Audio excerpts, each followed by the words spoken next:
إيد وناكسنا إذا اللي هي لبسنا إيه اللح بلود قرونك وعكم مقنعي وحانو ما هتعلنين عن دقدر جو لانتا أي يونيفرسال تي في كلها لا وقوية أمريكا أو تسجيل دوينها فرسمada ujeedin waa deeq darajo iyo studio ay ku leedahay University TV Eid wanaagsan ila daawada skip comedy underground waa Abdixakiin BR this your boy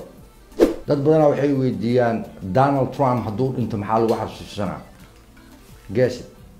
fake news anina horta Soomaali Maxameday hadaan nahay dad suuq xoolaha su'aalo ay weydiiyaan waxay dhahaan Abdixakiin oo maxaa ka cabsi geliyo runtii aniga waxay cabsi geliyo cungan bomba lahaw aan ka cabsoona intuu is leeyahay laga cabsado sida aabaha iyo awowga inuu nagu soo tuuro gudaalka ridada dheer nooc loo yaqaan plastic suuq xoolaana waa taqaanaan kaara la kurday maal sooto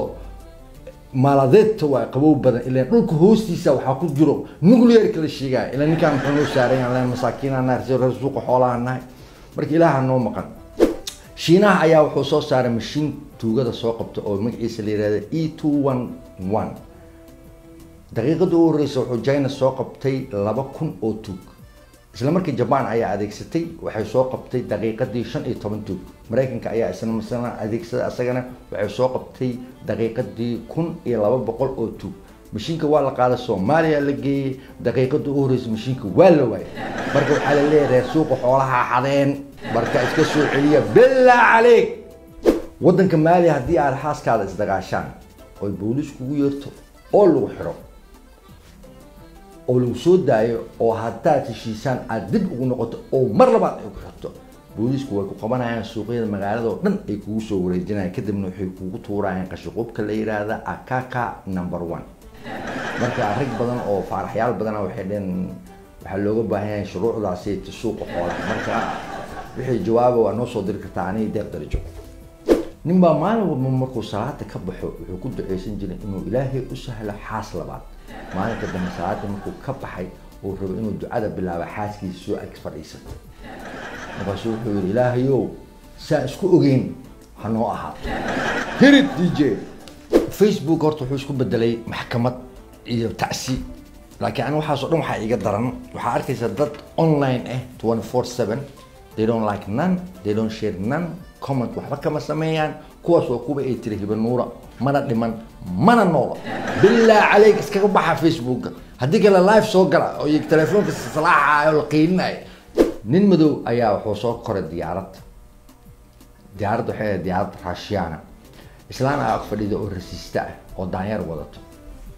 diyaaradda markay cabaar socoto musqusha galay wuu soo noqday markuu soo noqday ayuu wuxuu waayay tufaax iyo muus meesha u saarnaa wuxuu yiri muuski iyo yaa cunay iyo tufaaxi meesha ii saarnaa markaas ay tir walaalka yaa cunay wuu fiiriyay daanyeerkii wuu iska aamus cabaarka bacdi islaantii musqushii aaday xariifka daanyeerkii uu eejiyay islaantii way soo noqotay waxay tir maxaa daanyeerku u dishay wuxuu ku yiri waa arrin family ee soo halqabsi warta Soomaalidu waxay tiraahdaa marmarka qaarkood meel qaldan ayuu kula galaa nin taksiila ayaa halqabsigiisu wuxuu ahaa taasaa dhibaata tagaasiliida badankooda waxay ka wada hadlaan sida wada ognahay suuqa xoolaha meel dadka ay ku qeexeeliyaan oo baartog la yiraahdo wariyaa cali oo maanta baraf baa daay taasaa dhibaata waraayada alboorka jiqwa taasaa dhibaata waraayada suuq ma jiro taasaa dhibaata maanta dhan xaaskiisa soo wacday waxay ku tiri macaan hooyadii ay imaanayso wuxuu ku yiri mataqaan taasaa dhibaata dadka hooyadii dhibaata waa loo kala yaacay madaxana u jeediyeen reebtigii waxay ugu dhaheen katasho kan madax ma ahan reedoogeen waxay ugu dhaheen wiil balaata marka reer suuqa xoolaha ay weydiina labadooda ka been sheegay maxkamadda ugu sareysa Denmark ayaa waxay soo saartay sharci dhahayo gabadha xaaska waxay ninkeeda ku rakibi kartaa qalab sheegayo meesha uu joogo gabadha ugu horeysay Ilaahay baa rabaa oo arintaas fuliso oo ninkeeda wax ku rakibto Soomaaliya Denmarkeedka ay joogaan markii Soomaali Maxameday xageen oo la wada daanahay faaraxyaash bilaa cali lacala hadii la mamnuuco makeup ka dumarka marsadaan xaliima hadda taqaan oo suuqa xoolaha degan oo isku xaafadtiin amar labaad baran aba goorma xaafad soo degtay wara ani waayno ay ku leedahay mugta qasab fiirinaysa alla xaliima caday goorma gubatay dabdul ma ku dhaxay shiidnimada qaarkood reer suuqa xoolaha haddaana waxay dhahaan dhimashaa dhaanta xariif shiid oo qadada ay u goysay wuxuu rabay inuu kasoo xariifto suuqa bakaaraha alla ilaahay laamigu yimid gaaracna ma haysto baawur gacanta u taagtay nasiib wanaag baawurku uu istaagay markuu uu istaago oo baawurku fuulo wuxuu ogaaday baawurku inuu qarax saaray aniga dad reer suuqa xoolahana waxaan sameyn lahayn waa naqaan adiga maxaa sameyn lahayn rag badan oo waxaa arkaysaa oo roog loo saaray markay aroosayaan dumar badan oo Soomaaliyeedna aad waxay u neceb yihiin bidaarta tusaale ahaan oo qofta kadiidiyo qabto xalaabta qolka gadaashiisa joogtay oo mar walba waxay ka nin bidaar la ima qashiin nin bidaar la adduunka wada nin biija qaban waa ka soo agtoosay ilaahay baa ruux anyway ka soo sawkaana u jeedo Turkiga ayaan tagay oo jeedin aniga ayuumnaas leeyahay iyo inaad artaysa ii sheegtay iyo daryeel aan